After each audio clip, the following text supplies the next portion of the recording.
ada di Talkshow Solusi SDM dan menurut saya ini salah satu sesi yang sangat menarik ya. Di awal tahun Bu Novi bawa dokter spesialis kedokteran jiwa ya. Apakah memang Bu Novi punya agenda-agenda tertentu untuk saya dan Nila yang ada di ruangan? Sepertinya enggak. Tapi menarik, hari ini kita akan berdiskusi tentang sesuatu yang sangat dekat dengan narasumber tamu kita, strategi mengelola stres di tempat stres kerja ya, bukan di tempat kerja aja, tapi stres karena pekerjaan begitu ya Bu Novi ya. Apa kabar Bu Novi? Salam sehat. Ya, salam sehat pagi. Alhamdulillah, semoga sehat selalu semua sahabat Mercury. Amin. Ya. Dan tamu kita pagi hari ini adalah Dr. Windy Triandini, koreksi nama kalau saya salah Dok, SPKJ. Beliau adalah dokter spesialis kedokteran jiwa dari Rumah Sakit Manyar Medical Center. Dr. Windy panggilannya? Dr. Windy. Dr. Windy. Sehat Dok? Alhamdulillah. Ya harus sehat lah. Sehat jiwa raga. Bu Novi masih ingat orang yang jiwanya sakit ya? Iya. Kalau fisiknya sakit, jiwanya juga loh. Ya belum begitu, hati-hati lah ya. Oke, dan Bu Novi sebenarnya kita akan berbicara sesuatu yang ya kalau bicara soal stres itu kan semua orang stres ya. Iya, bisa dalam batas-batas tertentu pasti ada tertentu, begitu. Nah, hari ini kita akan membantu sahabat-sahabat Mercury yang notabene adalah profesional di tempat kerja mereka untuk bagaimana stres itu kan harus dikelola begitu ya. Betul Mas. Nah, kita akan ngobrol apa aja sih hari ini Bu Novi? Oke, jadi ini kan karena kita mendatangkan ahlinya gitu ya. Minggu yang lalu di awal tahun kita ini kan sudah membahas bagaimana kita ini membangun kebiasaan yang positif. Seven Habit gitu kan. Covey, ya? Betul, Seven Habit-nya Stephen Covey. Dan ini kan tujuannya karena tahun baru dengan tantangan-tantangan tugas baru, target-target baru, ini kan banyak hal yang harus dipersiapkan. Nah, yang minggu lalu kita sudah menyiapkan dengan Seven Habits gitu ya. Nah, yang sekarang kan pastinya nanti akan ada muncul tekanan-tekanan, pressure yang ada di pekerjaan gitu. Nah, pagi ini kita itu tadi membahas bagaimana supaya kita nggak ke pressure. Jadi bagaimana kalau kita sudah tahu how to handle-nya atau how to manage-nya gitu, kita berharap bahwa ketika muncul tekanan-tekanan di pekerjaan kita akan bisa mengelolanya dengan baik. Jadi ya itu tadi nanti ngenalinya kayak apa gitu kan Mas ya, mengenalinya seperti apa, terus apa yang bisa dilakukan manajemen, terus sampai nanti bagaimana sih kita memastikan bahwa semuanya itu sehat juga kayak gitu Mas. Berarti semua pertanyaan ini untuk narasumber tamu ya? Ya, kita bisa diskusi. Oh iya. Enggak, soalnya saya mau nanya pertama itu ke Bu Novi. Oh oke, boleh. Bagaimana mengidentifikasi stres dalam konteks pekerjaan? Bisa jawab lah. Bisa lah, kan saya kerja. Ya. Tapi saya menyapa ke Dr. Windy dulu ya. Dr. Windy, saya nggak tahu apakah dokter bisa menjadi representasi dari Rumah Sakit Manyar Medical Center, tapi bisa cerita apa saja yang tersedia, layanan kesehatan yang tersedia di Rumah Sakit Manyar Medical Center ini, Dok? Ya, baik. Mungkin bisa lebih mendekat ke mikrofon, Dok. Nah, ini stres ini. Tenang dong, nanti saya tenangkan. Ya, bismillahirrahmanirrahim. Ya, di Rumah Sakit Manyar Medical Center itu yang mungkin dulu disebut Rumah Sakit Bedah Manyar ya. Rumah Sakit Bedah Manyar. Ya, awalnya mungkin dikenal dengan nama Rumah Sakit Bedah Manyar dan masih banyak yang mungkin beranggapan Rumah Sakit Manyar MMC itu cuma untuk kasus-kasus bedah. Padahal sudah banyak sekali istilahnya fasilitas yang bisa dilakukan di situ. Ada rehab medik, ada poli untuk saya sendiri ya, poli kesehatan jiwa, poli kedokteran jiwa, ada psikolog klinis juga gitu. Ada untuk penyakit dalam, dokter saraf gitu. Terus terapis rehab medik pun juga ada gitu. Jadi Rumah Sakit Manyar Medical Center itu bukan cuma terfokus pada pasien-pasien bedah saja. Jadi sangat holistik kalau kita bilang, menyeluruh gitu Pak Bu. Iya. Dan so far so good ya Dok ya. Untuk ini tapi rumah sakit itu kalau ada rumah sakit yang tidak good gitu bisnisnya gitu, ada nggak? Ya sehat lah. Sehat lah Iya, ya. sehat. Iya. Iya. Kita asumsikan begitu saja. Karena sekarang kan gini kan, orientasi orang terhadap kesehatan itu makin tinggi gitu kan. Gitu ya, perhatian orang terhadap orang yang sehat aja gitu, memastikan setiap 6 bulan atau 1 tahun sekali mereka check up gitu kan. Nanti dengan perbaikan gizi kayak gitu, merasa tidak nyaman sedikit, nah kita sudah pergi ke terapis yang kayak gitu Mas. Gitu kan. Ya, yang bikin rumah sakit nggak sehat itu kan BPJS ya. Saya yang ngomong bukan teman-teman, nggak apa-apa kalau saya yang ngomong. Oke, kita mulai dari yang pertama, Dok. Nanti Bu Novi menambahkan identifikasi stres dalam konteks pekerjaan atau kehidupan. Apa yang bisa paling gampang kita kenali? Oh, ini stres ya. Aldi, ini stres ya Aldi. Karena tangannya baru bermasalah gitu. Pripun, Dok? Ya, baik. Mungkin kita maknai dulu ya, makna stres pada tempat kerja, stres di tempat kerja atau burnout workplace ya. Jadi stres pada di tempat kerja itu bukan hanya lelah secara fisik, tapi komponen lelahnya itu sudah lelah fisik, lelah mental, psikologis, sehingga dia gampangannya cara gejala awal yang terlihat adalah dia bisa bersikap 2 hal ini yang paling sering, pasrah dan benci terhadap pekerjaannya. Yang dulu mungkin dia tidak semangat, enjoy lah ya. Betul. Yang dulu semangat, yang dulu datang selalu selamat pagi teman-teman, gini-gini. Yang dulu setiap ada pekerjaan siap selesai nanti jam 12 gitu. Tiba-tiba dia jadi kayak ya wes lah gitu. Atau kayak aduh kok males ya berangkat kerja ya gitu. Jadi gejala awalnya mungkin yang bisa dilihat adalah sikap pasrah dan benci. Karena tadi lelah secara mental dan juga fisik gitu. Yang itu terjadi karena paparan stres yang kronis, yang lama. Setiap orang itu pasti mengalami stres. Setiap menit dalam hidup kita ketemu sama stres. Ada sesuatu hal yang tidak cocok sama kita, itu kita stres. Tapi batas mana kita sampai tadi masuk ke burnout, ke capek gitu. Ada yang tadi kita stres, ya udahlah kita bisa gitu. Kita bisa istilahnya beradaptasi terhadap stres itu. Tapi kalau sudah masuk ke burnout, artinya paparan stres kronis tadi sudah tidak mampu tubuh dan jiwa kita untuk mengantisipasinya, beradaptasi terhadap itu. Itu kalau misalnya di persentase begitu cukup banyak kah? Atau enggak lah, itu cuman kasuistik lah. Paling enggak lebih dari 10% orang yang mengalami burnout di tempat kerja gitu.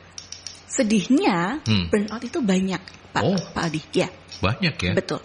Cuma memang tidak semua perusahaan, tidak semua kantor itu bersedia, dalam arti kata istilahnya dilakukan survei terhadap itu gitu loh. Tidak semua bersedia, mungkin karena takut nanti citra perusahaan buruk atau apa. Tapi padahal sebetulnya evaluasi terhadap burnout itu harusnya dilakukan dalam 6 bulan sampai 1 tahun sekali sebetulnya. Dan itu cukup mudah dengan ada kuesioner tersendiri gitu loh. Kuesioner pernyataan yang 21 pernyataan yang dijawab, istilahnya self kuesioner ya, dijawab sendiri gitu. Nanti bisa ini tanda-tandanya seperti ini sepertinya membutuhkan pertolongan medis. Dan saya rasa sekarang di MMC sendiri pun banyak sekali saya mendapatkan kiriman dari beberapa perusahaan yang mengirimkan istilahnya karyawan-karyawannya yang dianggap ini sepertinya ada masalah nih karena performanya menurun gitu. Jadi istilahnya selain menggunakan BPJS bisa menggunakan fasilitas dari asuransi perusahaan gitu. Nah kalau kemudian saya lanjutkan sebelum saya bergeser ke Bu Novi, faktor-faktor yang paling utama untuk bisa membuat orang gampang stres di tempat kerja itu apa, Dok? Baik, kita bedakan dulu ada faktor internal dan faktor eksternal. Faktor internal tentu dari diri. Jadi yang pertama adalah paling sering dan paling sering terjadi sebabnya adalah ada ekspektasi. Ekspektasi diri yang berlebihan.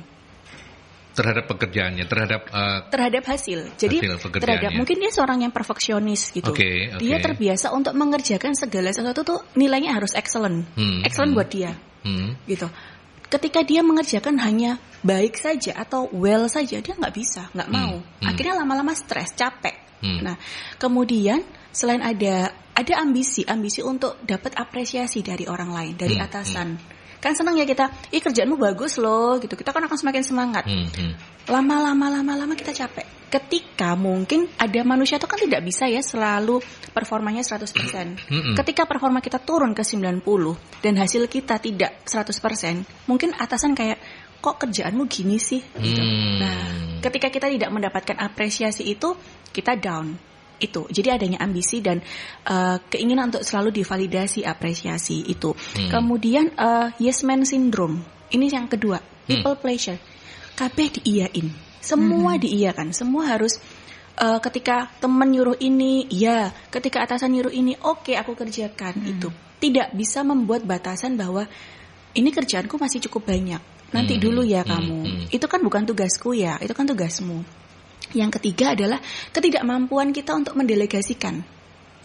Iya, artinya apa? Bukan kita tidak mau, bukan kita tidak bisa mendelegasikan. Kitanya yang tidak mau. Gitu, karena kita merasa satu mungkin gini, aduh daripada aku ngajarin dia capek, pusing, udah tak kerjain sendiri lebih cepat. Gitu.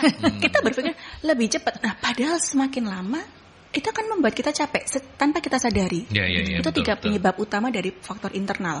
Nah, kalau faktor eksternal ini yang cukup banyak juga ya. Yang pertama adalah beban kerja sama SDM itu tidak seimbang. Nah, karena tadi ada tidak bisa mendelegasikan, tidak mau mendelegasikan, akhirnya kan atasan mikirnya, oh ya ini kerjaan cuma beres dikerjakan sama si A. Akhirnya si A dikasih tugas, dicecer terus gitu ya. Terus sementara mungkin dia melihat, loh temanku kok santai-santai ya yang satu tim. Nah itu, dan mungkin dia akan merasa aku dibully ya ini ya. Jadi ada pemikiran aku ini ada sebuah perundungan nih kayak gitu. Atau yang kemudian mungkin memang masalah regulasi di tempat kerja.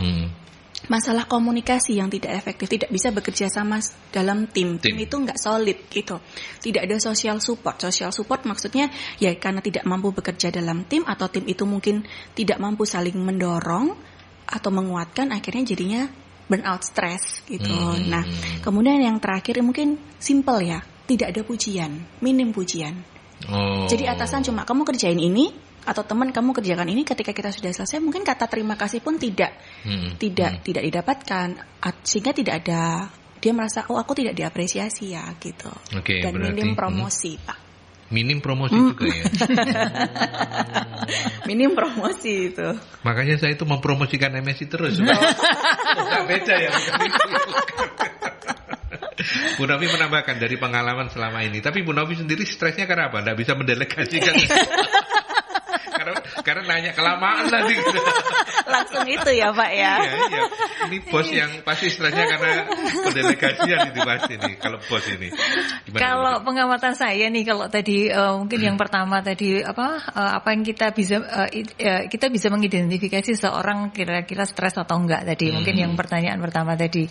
Antara lain biasanya itu kalau gampang uring-uringan, tadi itu kan sudah hopeless kayak gitu ya. Mungkin ini gampang marah, yang seperti itu. Nah itu sensitif kayak gitu. Nah gampang itu baper itu seperti itu. Jadi yang tidak biasanya terus menjadi seperti itu. Nah itu biasanya kita oh ini pasti ada sesuatu gitu. Atau ada satu lagi yang mungkin Bu Novi mungkin temui nih nanti di anak buah atau jadi lebih sering gibah. Oh, jadi sering gibah. Itu salah satunya. Itu. Jadi dari jurnal-jurnal dan textbook penelitian itu mengatakan mereka jadi sering bergosip. Itu jadi menghabiskan banyak waktunya untuk bergosip. Mungkin kayak ini kerjaan kok kayak gini ya, kayak gini. Jadi ketika seseorang yang biasanya bekerja seperti tadi ya Bu Novi bilang performanya bagus, terus jadi kayak baperan, sensitif, terus performanya jelek, sama salah satunya tadi bergosip. Dok, tapi itu nggak boleh dibalik ya. Orang yang hobinya gibah itu pasti stres, enggak loh ya. Enggak ya. Ini enggak korelasinya. Bawaan itu. Itu kawan bayi kalau itu ya. Iya. Monggo Bu Novi. Itu tadi ya. Terima kasih masukannya, tambahannya Dok. Terus ini menarik diri gitu ya. Jadi kalau biasanya ini rame gitu, terus tiba-tiba dia menarik diri, lebih diem. Nah itu biasanya ini kita ini harus sensitif lah Mas Aldi. Apakah teman, apakah mungkin tim kita. Nah ini biasanya ini agak perlu perhatian gitu ya, perlu sedikit ini didekati gitu ya. Terus ini saya juga ada misalnya bolak-balik ke kamar mandi gitu. Nah ini kan sudah ke fisik gitu Mas gitu. Stres itu ngantukan nggak sih Dok? Iya. Jadi mungkin ini ya, saya mungkin dari pengalaman Bu Novi ini luar biasa bagus sekali. Jadi Bu Novi sudah aware terhadap, sudah sensitif ya terhadap oh ini gejalanya kayak gini-gini. Termasuk saya menyambung yang Bu Novi bilang ngantukan, gampang ke kamar mandi. Jadi kita bedakan dulu gejalanya itu menjadi 3 bagian utama, paling gampang. Yang pertama secara kognitif atau emosi, kognitif dan emosi. Yang kedua somatik. Somatik nanti keluhan tubuh. Kemudian yang ketiga perilaku. Bu Novi tadi sudah menyebutkan gitu. Jadi kalau kognitif dan emosi tadi gampang baper, merasa dia tidak berguna, kerjaan merasa tidak bagus seperti biasanya, dia gampang nangis gitu. Terus jadi susah konsentrasi. Yang biasanya lupa biasanya bagus, dia dikasih tahu sekali dia langsung paham, itu jadi susah. Kita harus karena nggak fokus ya. Betul, karena nggak fokus, karena dia moodnya kan turun gitu, mudah lupa kayak gitu. Terus kemudian secara somatik tadi biasanya itu sering absen nanti, pulang cepat. Atau bilang, Bu mohon maaf saya demam. Jadi orang yang burnout dalam kondisi moodnya turun itu lebih mudah terkena infeksi karena daya tahan tubuh pasti turun. Nah kemudian tadi sininya suka pegel, suka sakit, tegang, suka ke kamar mandi nanti, entah buang air kecil, entah buang air besar, perutnya sering sakit. Biasanya sering sakitnya di sini, gitu. Jadi sering banget saya dapat pasien dengan gastritis bilangnya, dengan GERD gitu.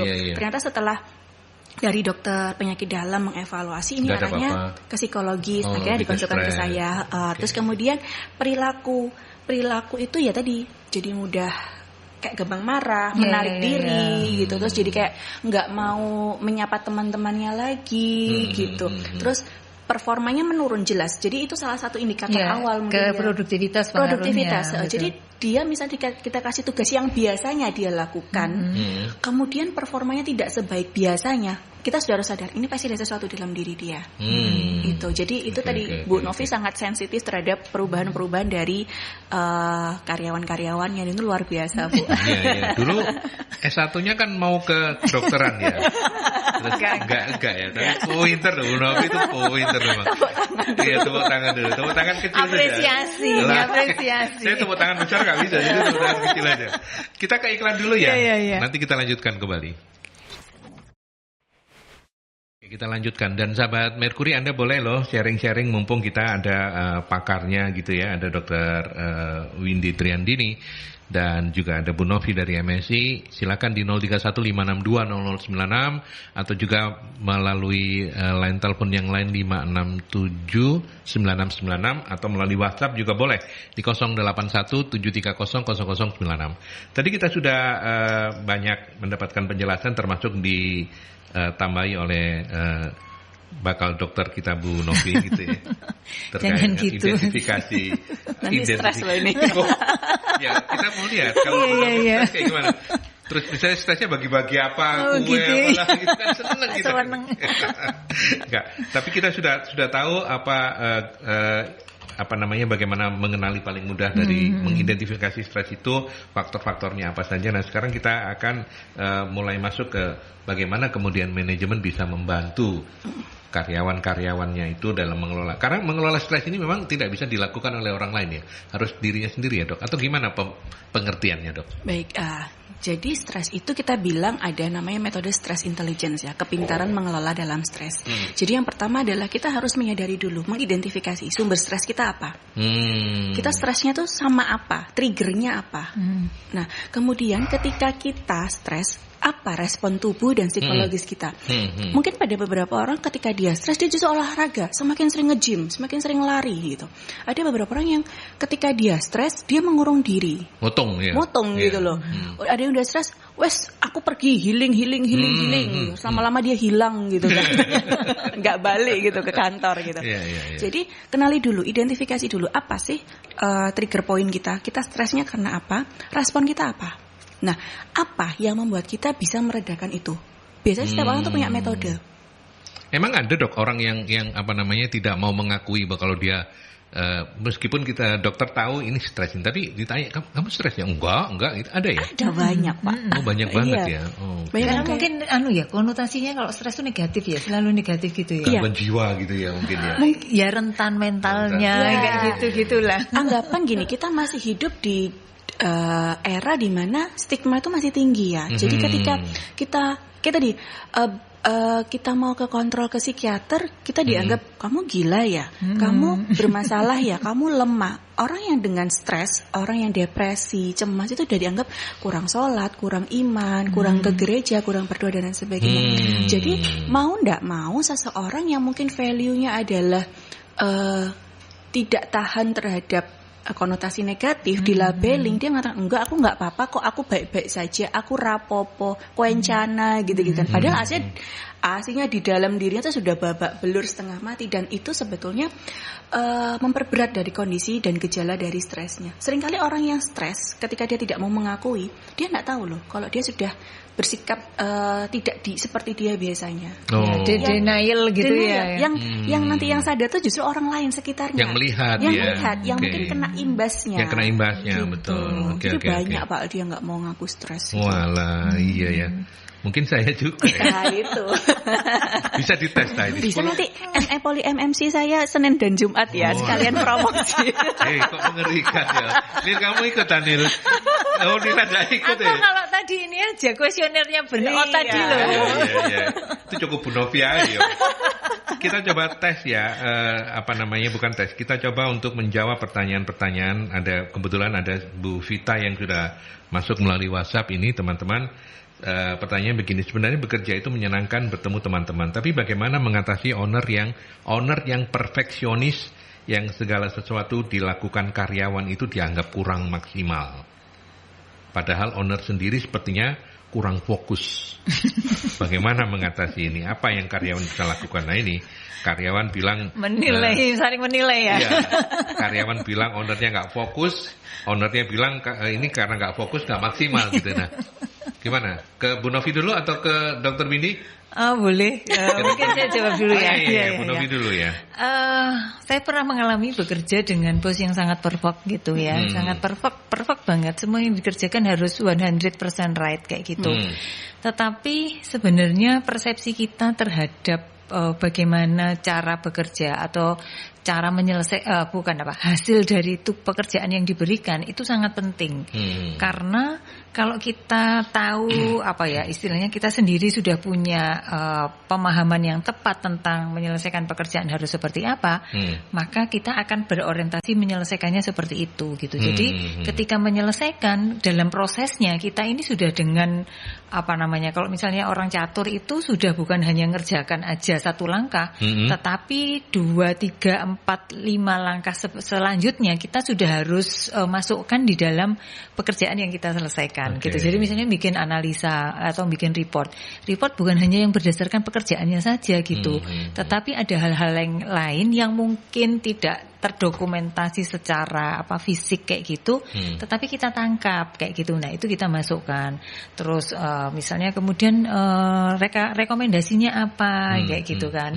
Terus alternatif yang lainnya apa. Nah itu kita harus masukkan ke sana gitu. Jadi pemahaman terhadap hasil dari pekerjaan kita itu yang penting, dan itu biasanya sih atasan yang memberikan frame of reference-nya, atau kalaupun tidak ya kita ketika bekerja harus dengan frame of reference itu gitu Mas. Seperti itu. Jadi itu tadi pemahaman terhadap output dari hasil pekerjaan kita itu harus seperti apa, sehingga ketika mengerjakan kita nggak merasa bahwa pekerjaan itu membebani atau pekerjaan yang kita lakukan kok nggak benar terus sih gitu.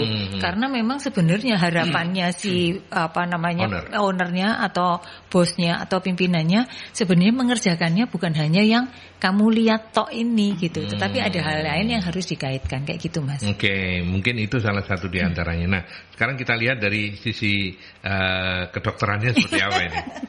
Gimana Dok kalau seperti ini?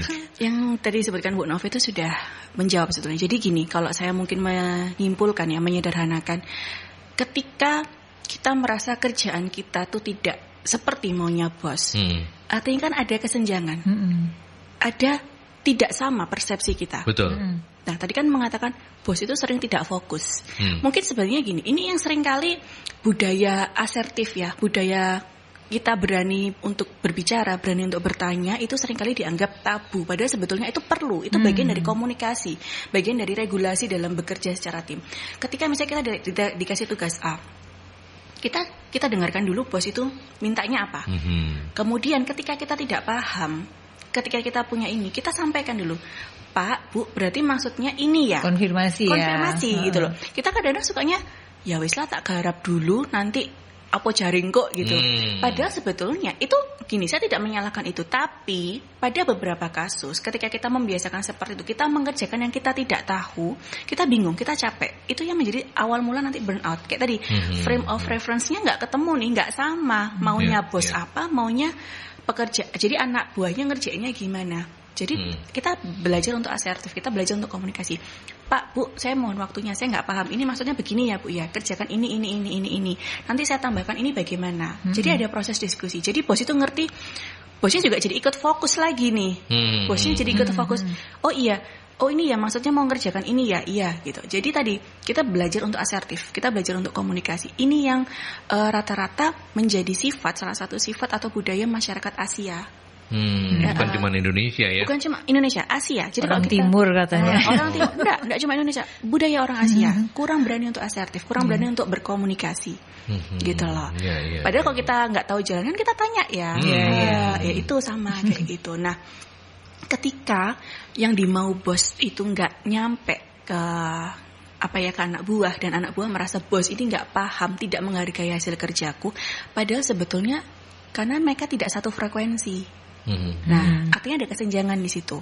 Artinya nanti anak buah ini akan merasa beban kerjaku tidak sebanding dengan mungkin SDM-nya atau mungkin dengan gajiku, karena aku disalah-salahin terus. Sementara mungkin bosnya berpikir, kamu kok ngerjain gini aja nggak bisa sih, kok perlu revisi-revisi terus. Jadi bosnya belajar, anak buahnya juga belajar. Dok, ini pertanyaan yang iseng aja sih dari saya. Mungkin nggak ya kalau misalnya karyawan menilai bosnya nggak fokus itu karena bosnya yang stres? Bisa jadi. Iya tuh. Bisa jadi, Pak. Bukan stres itu karyawan. Iya betul. Enggak, tapi kan bukan pertanyaan dari Ibu tadi kan. Saya melanjutkan saja gitu. Kadang-kadang saya mikir apa yang disampaikan Bu Vita ini mungkin saya mengempati beliau begitu ya. Loh, kalau yang bosnya stres terus nggak fokus gitu kan ya karyawannya. Nah itu gimana, Dok? Cara untuk mengasertifkannya. Bos nggak fokus nih bos gitu. Jadi kan mungkin bos ini di atasnya bos ini pasti ada bos lagi gitu ya. Atau mungkin kalau dia yang bos utama, dia berhubungan dengan konsumen, dengan kolega dan lain sebagainya. Mungkin juga bosnya ini bingung, ini ngomong sama anak buahnya harus gimana. Karena tadi kepribadian setiap orang itu berpengaruh terhadap cara kerja, etos kerjanya, value-nya, dia terdidik seperti apa, itu berpengaruh. Nah, bisa jadi bosnya ini stres karena dia tidak mampu mengenali dan memahami kekurangan dan kelebihan anak buahnya. Jadi semua digebiak uyah pasti bisa, padahal belum tentu gitu. Jadi makanya saya bilang bosnya harus belajar, anak buahnya pun harus belajar. Betul, gitu ya. Nggak bisa satu tok yang mendayung, itu nggak bisa. Itu menurut saya ya, kalau mungkin Bu Novi yang lebih banyak di lapangan itu pasti lebih paham tentang kalau itu. Dalam situasi seperti ini HRD yang harus ngambil peran, Bu Novi, atau seperti apa? Bisa HRD ngambil peran karena kita ini adalah yang menjadi perantara menjadi moderator antara karyawan dengan manajemen seperti itu. Nah, kalau seperti itu dan mungkin banyak keluhan-keluhan yang muncul dari yang lain-lain juga. Nah, ya berarti ini tadi HRD bisa ambil peran. Atau misalnya kayak gini nih, tadi tuh nggak fokus, sebenarnya nggak fokusnya karena apa? Misalnya perintahnya gonta-ganti gitu kan. Nah, itu bisa setiap kali memberikan tugas atau kita diberikan tugas, kita konfirmasi kembali, baik mau email atau mau apa, atau ditulis, Pak minta tanda tangan ya bahwa ini yang ditugaskan, kayak gitulah, kayak gitu. Saya untuk konfirmasi aja supaya saya juga fokus untuk mencari data-data atau apalah terhadap report atau apa yang harus saya kerjakan ini. Seperti itu, Mas. Oke. Baik, ini kita lanjutkan ya sambil kita juga nanti menjawab pertanyaan bagaimana kemudian perusahaan berkontribusi untuk membantu para karyawannya mengelola stres gitu ya, agar lingkungan kerjanya tetap produktif dan kondisinya masih cukup bagus gitu. Pak Bianto, ini dalam bekerja semua lini sudah berjalan sesuai prosedur. Tapi apakah bisa seimbang kalau lini marketing tidak tersentuh maksimal oleh Bu Bos yang cewek. Pak Bianto ngesirita. Ini yang namanya saya dari MMC tersindir ini kayaknya Mas Tio nih. Oh gitu ya. Marketingnya kurang optimal. Oh iya. Dimarahin aja loh. Loh ini kalau ini benar-benar optimal lah Mas. Oh sudah optimal. Habis kapan itu kenalan terus langsung ini diajak ini gercep diajak. Okay. Ya, yang tidak tersentuh maksimal atau oleh Bu Bos yang cewek. Harapan kesejahteraan karyawan lain apakah bisa tercapai dengan kondisi seperti ini? Tenang Pak Bianto, tanyakan ke pakar-pakarnya. Gimana, ke Bu Novi dulu ya? Boleh. Silakan. Sebenarnya kan gini, awal tahun atau akhir tahun lah kemarin tuh pasti sudah membuat kayak rencana kerja gitu ya, yang kemudian di awal tahun ini dimitingkan terus diputuskan bersama gitu kan.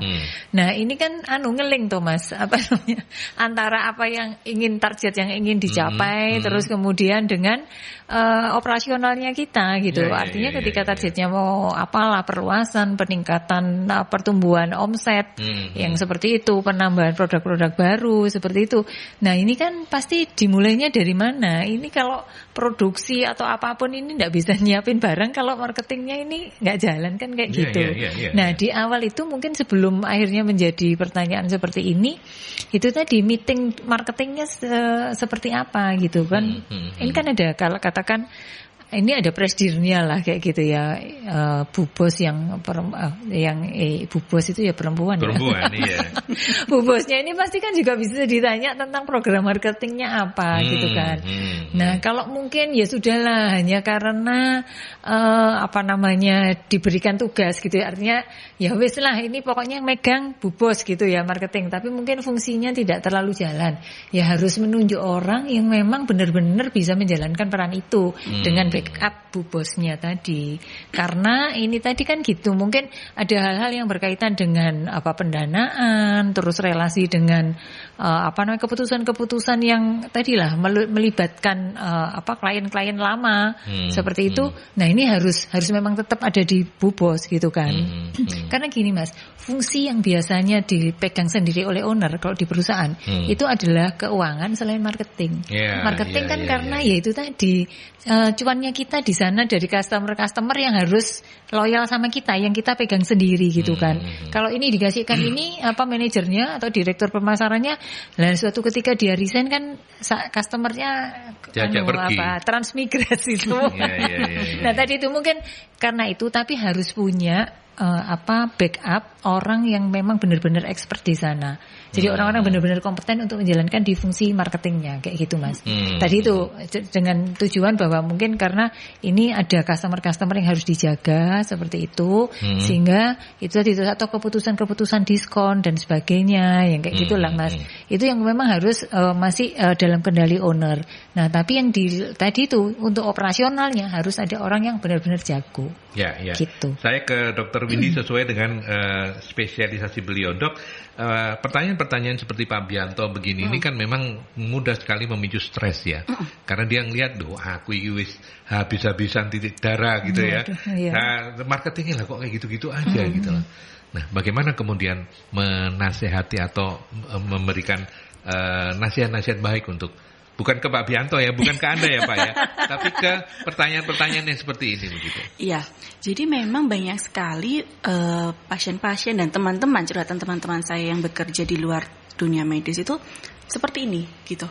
Makanya tadi saya sempat singgung bahwa masalah eksternal dari penyebab burnout itu kan salah satunya komunikasi, regulasi dan hierarki. Dan itu menjadi masalah di seluruh dunia, bukan cuma di Indonesia, bukan cuma di Asia, di dunia.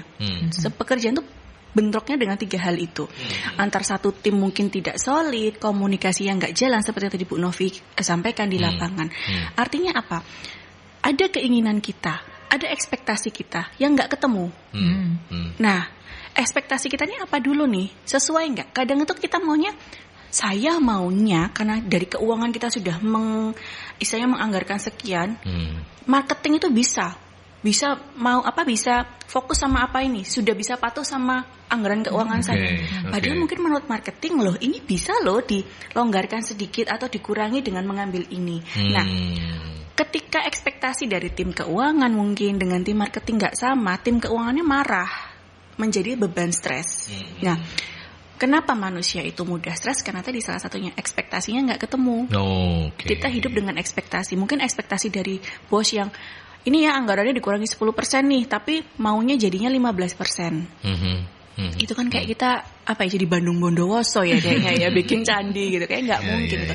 Jadi tadi komunikasi tadi yang Bu Novi tadi sampaikan bahwa di lapangan ya perlu memang ada orang yang tahu dinamika di lapangan. Mungkin karena bos itu kan relasinya atau pemikirannya sudah banyak ya dengan kolega-kolega. Jadi tadi budaya asertif tadi kita sampaikan, kita diskusikan. Oke, maunya tim marketing apa sih gitu?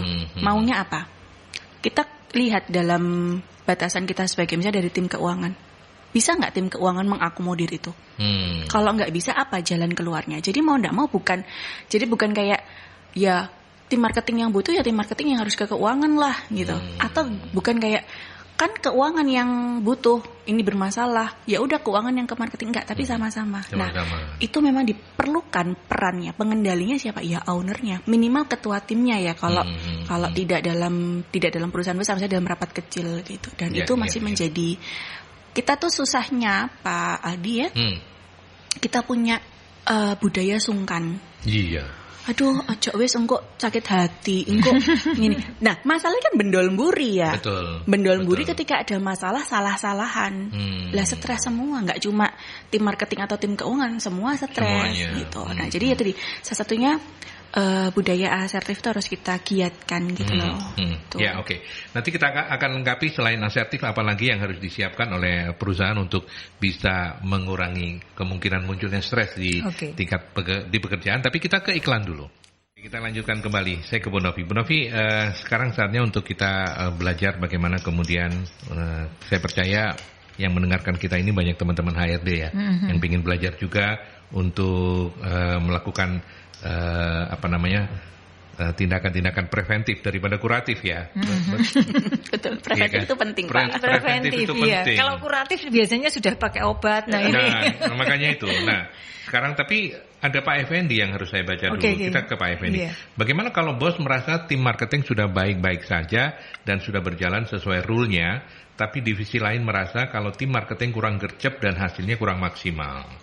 Ini kok jadi kayak satu kantor ya Pak? Enggak ya? Pak Effendi ini. Kok jadi curiga kita ya? Paling ngomong sama sebelahnya. Terus kayak jenengmu gitu. Maaf ya Pak Effendi ya. Dan Pak Bianto ya. Ketawa yang dengerin juga. Iya. Pastinya kita yang berada di divisi yang lain akan sungkan menyampaikan keresahan ini. Ini kan juga bisa memicu stres. Bagaimana solusinya? Ayo, Bu Novi dulu. Solusinya kan ya gini tadi tuh hasil rakernya seperti apa, target apa yang harus dicapai kayak gitu kan. Nah di awal tuh kan sebenarnya kita juga bisa mengevaluasi. Kalau tadi direktur marketingnya katakan bosnya sendiri kan ada presidirnya. Presidirnya itu kan nggak tahu apakah yang lepas biasanya yang lebih tua atau yang lebih senior gitu kan. Nah presidirnya kan tentunya bisa ngelihat dengan kebutuhan-kebutuhan yang lainnya apa.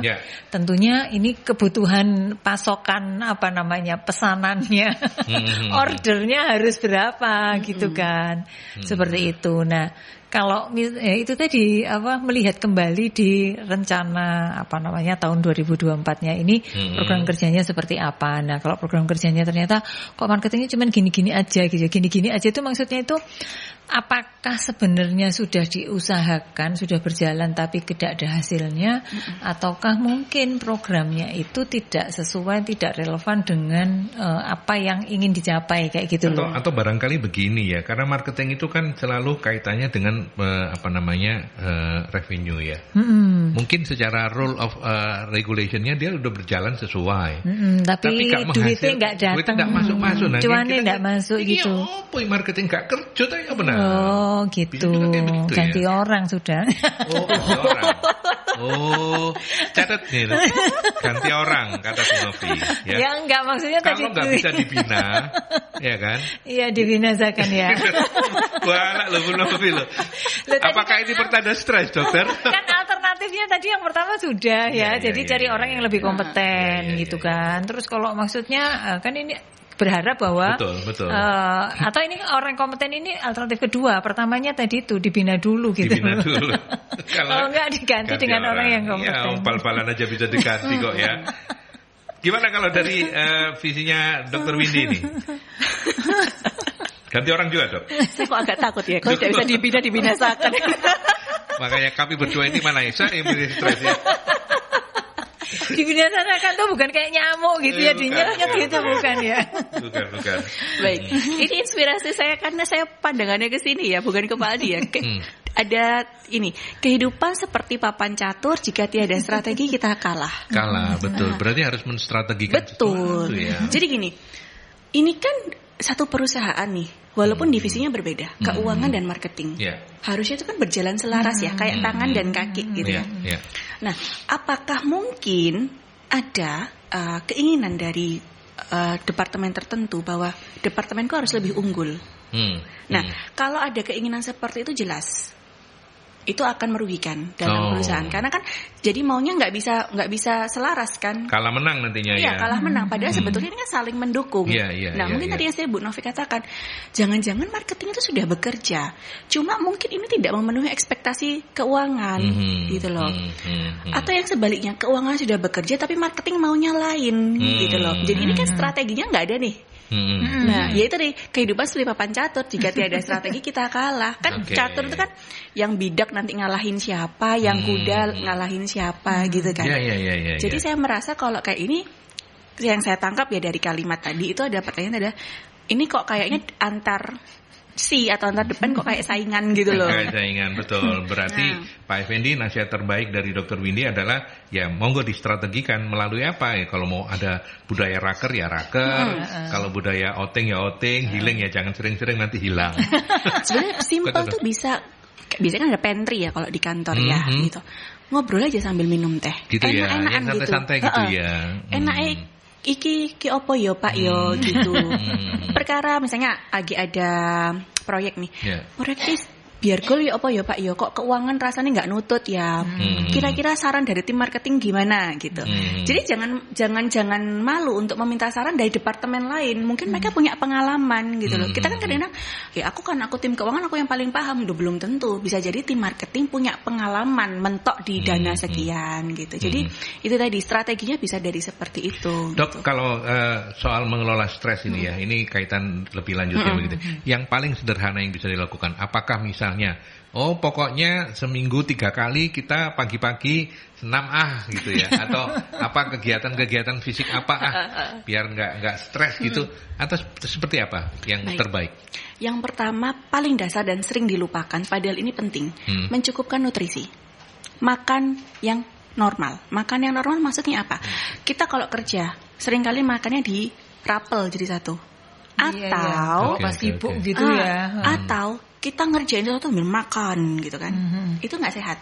Oh, itu nggak boleh ya? Nggak boleh. Jadi gini, maksud saya adalah kita makan, kita penuhi dulu nutrisinya, termasuk minum. Orang haus itu bisa baper loh, bisa marah loh, bisa kehilangan fokus. Jadi kayak iklan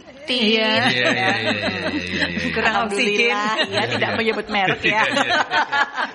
Jadi penuhi dulu nutrisi, makan dan minum, termasuk istirahat. Ini 3 komponen dasar yang sering kali dilupakan. Gitu. Makan, minum, istirahat. Orang kurang makan, kurang minum, kurang tidur, itu pasti bete, pasti baper, pasti daya konsentrasinya menurun, performanya pasti jelek. Nah, setelah 3 kebutuhan, dan ini kebutuhan dasar manusia. Stres tidak stres ini kebutuhan dasar manusia. Sandang, pangan, papan itu kebutuhan dasar manusia. Setelah itu terpenuhi, baru olahraga, self care. Jadi misalnya mungkin yang perempuan ya sebulan sekali mungkin ke salon, pijet gitu. Atau mungkin di rumah sukanya nonton film gitu. Minimal ada waktu dalam diri dia dalam selama 1 minggu itu. Memang kalau olahraga yang dianjurkan itu dalam 1 minggu 150 menit maksimalnya. Nah, tapi kan ada kita tidak mampu memenuhi itu, ya sudah. Betul. Kita olahraga semampunya kita, jalan aja, nggak perlu nge-gym gitu, jalan aja. Dan ini penelitian yang baru-baru ini, sebenarnya sudah lama, cuma baru boomingnya itu setelah COVID. Berjemur di bawah sinar matahari, itu bisa menaikkan hormon bahagia sebetulnya. Gitu. Iya. Jadi tapi keringetan semua itu bahagia ya Dok. Tapi ya nggak jam 1 ngentang-ngentang pagi. Iya, jam 8, 10 tadi yang ada luka bakar kita kosong. Jadi berjemur di jam 8 pagi. Makanya kadang itu kan ada apel pagi ya. Kalau yang PNS gitu jam 8 berjemur ya 15 menit sampai 30 menit gitu ya. Tapi kita pakai tabir surya ya gitu. Laki perempuan perlu ya pakai tabir surya ya gitu. Enggak cuma perempuan. Jadi matahari jadi kebutuhan dasar ya Tuhan itu memberikan kita tuh sangat luar biasa makanan, minuman, terus tidur dan matahari itu yang komponen dasar. Kemudian baru olahraga, ke salon gitu ya. Terus baru healing kalau perlu. Healing bukan hilang-hilang ya. Iya. Kalau ini Dok, kalau secara berjamaah, maksudnya di tempat kerja gitu. Kebiasaan-kebiasaan harian yang sederhana apa yang bisa dilakukan untuk paling tidak itu ternyata ini efektif loh untuk mengurangi stres antar karyawan apa Dok? Ya kalau program kantor tuh biasanya mereka kan outing ya. Nah, tapi itu kan outbound itu kan tidak bisa kita lakukan setiap hari ataupun setiap bulan gitu. Simple loh sebetulnya kayak tadi di pantry ngeteh bareng. Itu sebetulnya bisa diciptakan budaya itu seperti itu. Komunikasi ya. Betul. Itu kan jadi kayak kita bisa tipis-tipis strategi nih pendekatan gitu. Jadi dengan makan bareng, minum bareng gitu ya. Itu ternyata mengurangi stres. Pada beberapa pasien saya itu justru ya karena memang perusahaannya perusahaan yang bank syariah gitu ya. Misalnya ngaji bareng setiap Jumat sebelum bekerja.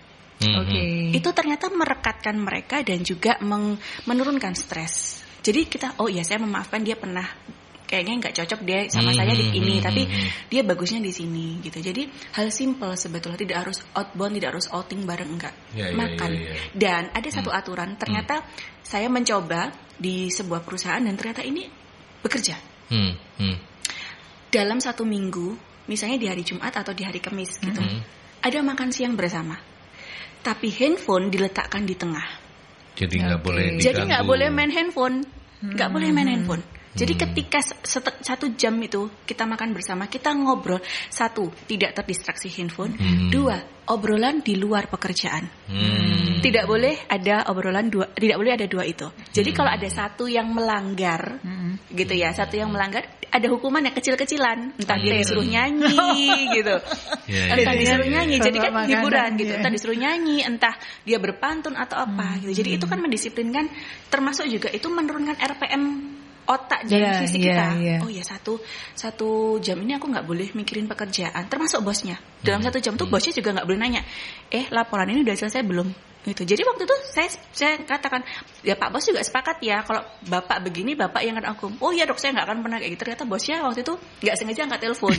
Wah, dihukum nih, disuruh nyanyi. Nah itu ternyata merekatkan juga, membantu untuk berkomunikasi dan bersikap asertif tadi, Pak Aldi. Jadi itu salah satu strategi yang tadi saya bilang. Dan gitu. itu kalau misalnya dilakukan berulang-ulang cukup bagus ya, impact-nya ya. Iya. Kan jadi lebih raket gitu loh. Betul. Ya. Dok, kalau boleh tahu di MMC memang ada layanan untuk ini ya. Misalnya apa pendampingan, bukan pendampingan tapi mungkin ada, biasanya perusahaan tuh kayak namanya konsultan di bidang employee assistant program. Jadi gitu. Perusahaan menyediakan orang yang expert di luar perusahaan untuk membantu apalah, biasanya masalah pribadi karyawan. Kayak gitu, itu employee assistant program. Mungkin ada di sana ya Dok. Ada ya di MMC ada ya Dok. Iya, jadi beberapa bulan yang lalu memang kita dapat undangan untuk di perusahaan-perusahaan. Ini sama temanya stress management gitu. Atau yang lain menyadari tentang gangguan mood gitu. Nah, tapi perusahaan-perusahaan di Indonesia sekarang itu alhamdulillah sudah melek terhadap kesehatan jiwa, Pak Aldi. Jadi mereka secara personal mengirim istilahnya karyawan yang dianggap sepertinya ini butuh bantuan ke MMC gitu. Iya. Jadi itu yang dilakukan. Jadi memang atau mungkin sudah gangguan konsentrasi yang seperti itu gitu ya. Jadi istilahnya tidak menunggu sampai ini parah gitu ya, sampai jatuh dalam kondisi depresi gitu baru datang. Tadi beberapa orang juga datang dengan sendirinya. Gitu kan, karena MMC selain menerima asuransi dari kesehatan juga menerima BPJS. Kalau misalnya setelah talk show ini ya kita ngomong baiknya begitu ya, terus ada perusahaan-perusahaan yang kemudian menghubungi Dokter Windy atau Bu Novi atau siapa, kita pingin loh MMC jadi konsultan kita, bisa ya? Bisa.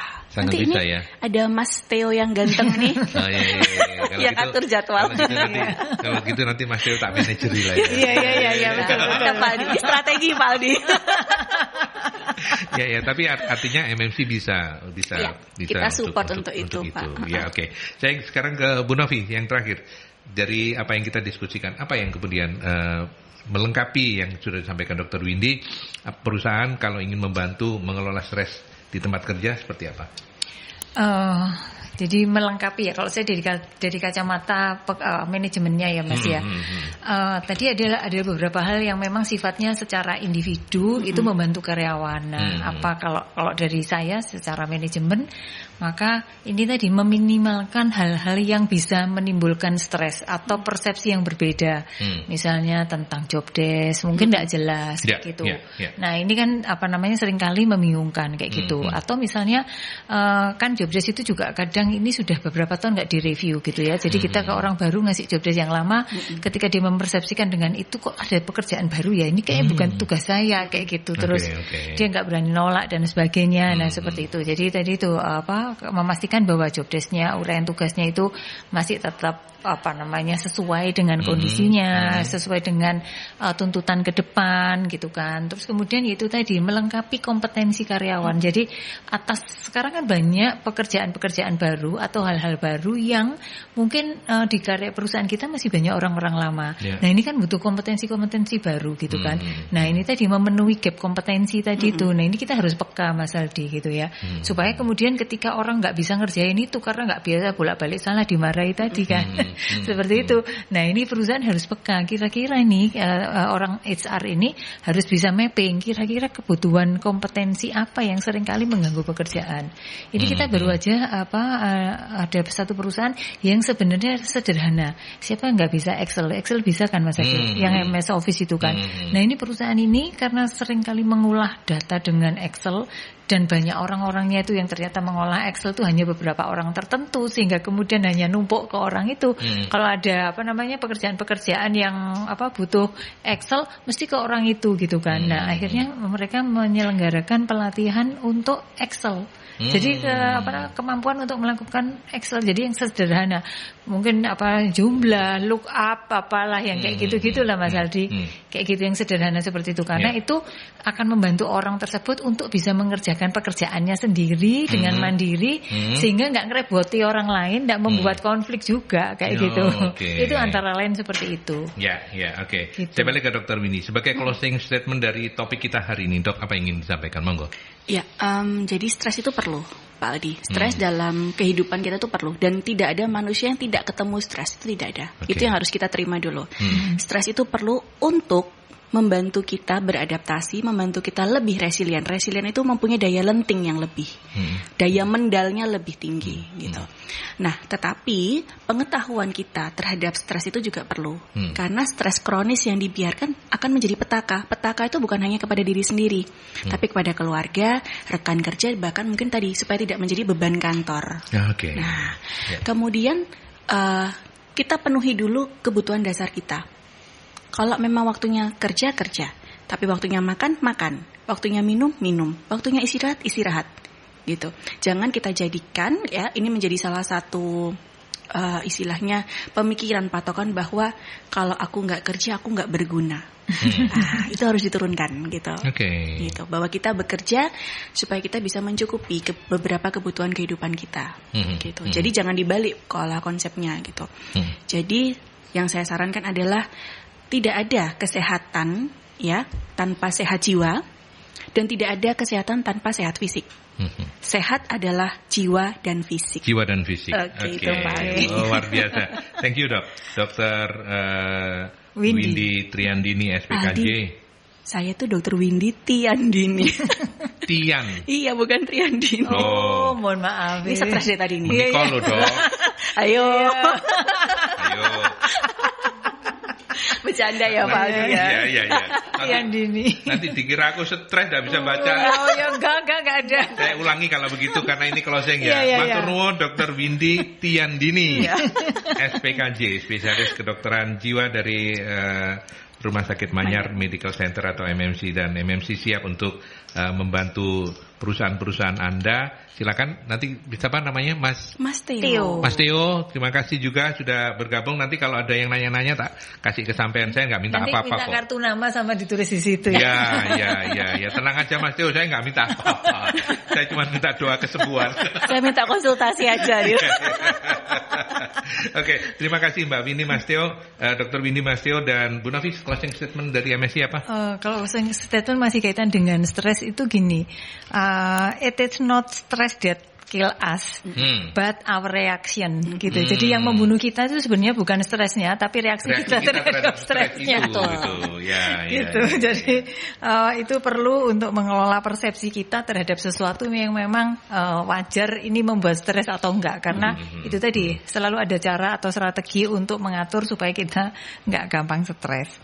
Kayak gitu. Terus yang ini titipannya Kevin ini. Ya, agenda-agendanya MSI ya dalam waktu dekat. Dalam waktu dekat kita di tanggal 20 Januari nanti akan mulai pelatihan dan sertifikasi pelayanan prima BNSP. Lalu kemudian 27 Januari itu ada 3 pelatihan yang jalan, MSDM, Sekretaris dan Public Speaking untuk BNSP juga. Dan nanti di Februari di tanggal 3 dan 17 ada Training of the Trainers dan juga Public Relation. Gitu. Info lengkap 0811 340 5557. Saya harus menghafalkan nomor telepon beliau itu syarat. Itu saking 3 tahun sampai hafal luar kepala. Saya ini marketing berjalan saya ini. Nanti habis ini ngapalin nomornya MMC Pak. Oh siap Mas Theo, siap. Oke, Dr. Winnie terima kasih, Mas Theo, thank you. Terima kasih Pak Ali, Bu Novi. Ya, Bu Novi terima kasih banyak. Ya, kita senang bisa bersama-sama dan sampai di sini Talk Show Solusi SDM. Kita ketemu dalam Talk Show Solusi SDM minggu depan ya. Sampai jumpa.